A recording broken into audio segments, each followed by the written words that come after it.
নমস্কাৰ সকলোকে স্বাগতম জনাইছো আমাৰ ব্ৰাইট ক্লাसेस ইউটিউব চেনেললৈ। আমি আজি আলোচনা কৰিম ক্লাস 10 ৰ আয়তন আৰু পৃষ্ঠকালীৰ এটা ইম্পৰ্টেন্ট অংক প্ৰায়বাৰ এক্সামত আহে।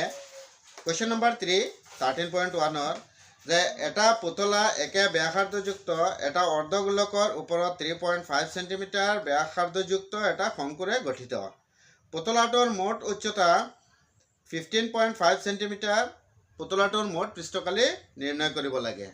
তো একেবাৰে সহজ অংকটো আৰু এক্সামত প্ৰায়বাৰ আহে, গতিকে আমি অকমান মনোযোগেৰে অংকটো কৰিম। সবে চাবাচোন যে আমাৰ দিয়া আছে অৰ্ধগোলকৰ ব্যাসাৰ্ধ, এটো অৰ্ধগোলক হয়, অৰ্ধগোলকৰ ব্যাসাৰ্ধ দিয়া আছে 3.5 সেন্টিমিটাৰ। তো আমি জানো বৃত্ত এটাৰ যিমানবিলাক ব্যাসাৰ্ধ থাকে গোটেইকেইটা সমান থাকে, গতিকে ইয়াত যদি 3.5 সেন্টিমিটাৰ হয় ইয়াতো 3.5 সেন্টিমিটাৰ হ'ব। পুতলাটোৰ মুঠ উচ্চতা আছে 15.5 সেন্টিমিটাৰ। কিমান আছে? 15.5 সেন্টিমিটাৰ। বুজিছা? তে 15.5 সেন্টিমিটাৰ হলে অৰ্ধগোলকটোৰ ব্যাসাৰ্ধ আমাৰ দিয়া আছে 3.5 সেন্টিমিটাৰ। গতিকে আমি দুইটা মাইনাস কৰিলে পাই যাম শংকুৰ উচ্চতা 12 সেন্টিমিটাৰ। শংকুৰ উচ্চতা কিমান? 12 সেন্টিমিটাৰ। একেবাৰে ইজি। আমি ইয়াত দুটাই বস্তু পাইছো, শেপটো চাই লোৱা ভালদৰে। এটো হল অৰ্ধগোলক আৰু অৰ্ধগোলকৰ পৃষ্ঠকালিৰ সূত্ৰ আমি জানো 2 পাই r স্কয়াৰ আৰু শংকুৰ পৃষ্ঠকালিৰ ফৰ্মুলা হল পাই r l। ইয়াত আমি r ৰ ভ্যালু যেহেতু পাইছো, গতিকে আমি অৰ্ধগোলকৰ পৃষ্ঠকালি একেবাৰে ইজিলি উলিয়াব পাৰিম। কিন্তু শংকুৰ পৃষ্ঠকালি উলিয়াবলৈ গলে আমাৰ l ৰ ভ্যালুটো লাগে আৰু কোৱেশ্চনত l ৰ ভ্যালু দিয়া নাই। গতিকে এইখিনি আমি লিখি লম। প্ৰথমে যে দিয়া আছে অৰ্ধগোলকৰ ব্যাসাৰ্ধক আমি ৰেডিয়াস r বুলি ধৰো।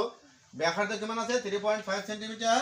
শংকুৰ ব্যাসাৰ্ধ সমান, অৰ্থাৎ দুয়োটাৰ ব্যাসাৰ্ধ সমান আছে, গতিকে শংকুৰ ব্যাসাৰ্ধ হ'ব 3.5 সেন্টিমিটাৰ। পুতলাটোৰ মুঠ উচ্চতা দিয়া আছে 15.5 সেন্টিমিটাৰ, সেইখিনিটো বুজাই দিলো। তো খালি শংকুৰ ভাগৰ উচ্চতা কিমান হ'ব? শংকুৰ উচ্চতা হ'ব 15.5 ৰ পৰা আমি এই 3.5 খিনি মাইনাস কৰি দিম, 12 সেন্টিমিটাৰ ওলাব। গতিকে শংকুৰ হেলনীয় উচ্চতা যোনটো, এইটো হেলনীয় উচ্চতাখিনি নোলালে আমি শংকুৰ পৃষ্ঠকালি উলিয়াব নোৱাৰিম। গতিকে হেলনীয় উচ্চতা উলিয়াৰ সূত্ৰ হৈছে √h² প্লাছ r²। সব বুজিছা? এতিয়া আমি ভ্যালুখিনি বহুৱাই দিম। চোৱাচোন, h ৰ ভ্যালু আছে আমাৰ 12, তো 12 স্কয়াৰ প্লাছ 3.5 স্কয়াৰ। এখিনি আমি দুয়োটা যদি স্কয়াৰ ভাঙো 12 স্কয়াৰত 144 হ'ব আৰু 3.5 স্কয়াৰত আমি যদি তেনেকে 3.5 মাল্টিপ্লাই কৰি দিও 3.5 ক কিমান পাম? 12.25। এই দুইটা প্লাস কৰাচোন, প্লাস কৰিলে কিমান ওলায়? 1.5।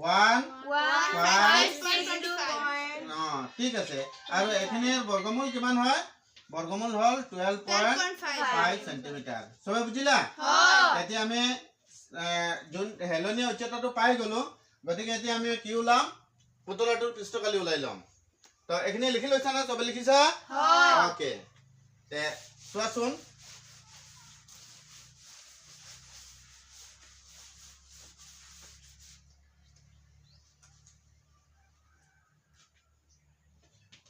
পুতলাৰ পৃষ্ঠকালি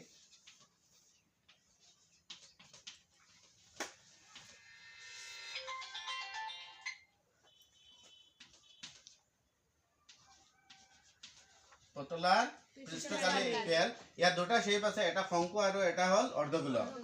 তো শংকুৰ বা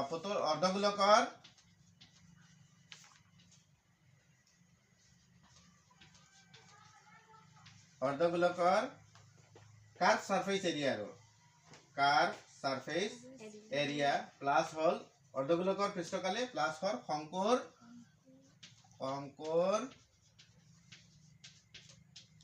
কাৰ্ভ সাৰফেস এৰিয়া, শংকুৰ পৃষ্ঠকালি। অৰ্ধগোলকৰ পৃষ্ঠকালিৰ লগত আমি শংকুৰ পৃষ্ঠকালি প্লাস কৰি লম। তো অৰ্ধগোলকৰ পৃষ্ঠকালিৰ ফৰ্মুলা কি আছিল? যে 2 পাই r স্কয়াৰ, 2 পাই আৰু শংকুৰ পৃষ্ঠকালি আছিল পাই r l। এটা কমন লৈ লম, চোৱা একেবাৰে সহজ। পাই দুইটাত আছে, আমি পাই কমন লৈ লম। তাৰ পিছত r দুইটাত আছে, r কমন লৈ লম। ইয়াত থাকিব 2r আৰু ইয়াত থাকিব l। এতিয়া ভ্যালুখিনি বহুৱাই দিম, একেবাৰে সহজ। পাইৰ ভ্যালু আমি সবেই জানো 22/7 আৰৰ ভ্যালু আছিল 3.52 ইনটু 3.5 প্লাস হল এলৰ ভ্যালু কিমান 12.5 ওকে এখানে সেন্টিমিটাৰ স্কয়াৰ হ'ব সেন্টিমিটাৰ স্কয়াৰ এতিয়া আমি ক্যান্সেলিং কৰিম 7 দিয়ে 3.5 ক্যান্সেল কৰিলে 0.5 এতিয়া এই দুইটা পূৰণ কৰিলে আমি 11 পাম এই দুইটা পূৰণ কৰিলে কিমান পাবা কোৱাচোন 3.5 ইনটু 2 হলে 7 প্লাস 12.5 সব বুঝিলা নে একেবারে ইজি এতিয়া 11 ইনটু এই দুটা আমি যোগ কৰি দিম যোগ কৰিলে কিমান পাম 19.5 সেন্টিমিটার স্কয়ার এটা দুইটা পূরণ করে দিয়া পূরণ করলে পুতলার পৃষ্ঠকালি ওলাই যাব কিমান হ'ব 214.5 সেন্টিমিটার স্কয়ার সব বুঝিলা নে এটো ইম্পর্টেন্ট আৰু এক্সামত আহিব এক্সামত আহিলে তোমালোকে আৰামসে 3 মাৰ্ক এটা পাই যাবা কিমান মাৰ্ক 3 মাৰ্ক গতিকে সবে 2-3 বাৰকে ৰিভাইজ কৰিবা আৰু ভিডিওটো 2-3 বাৰ চাবা একেবাৰে ইজি হৈ যাব সবে পাবা মাৰ্ক কিটা পাবা আৰু নতুনকৈ আহিলে সাবস্ক্ৰাইব কৰিবা শেয়াৰ কৰিবা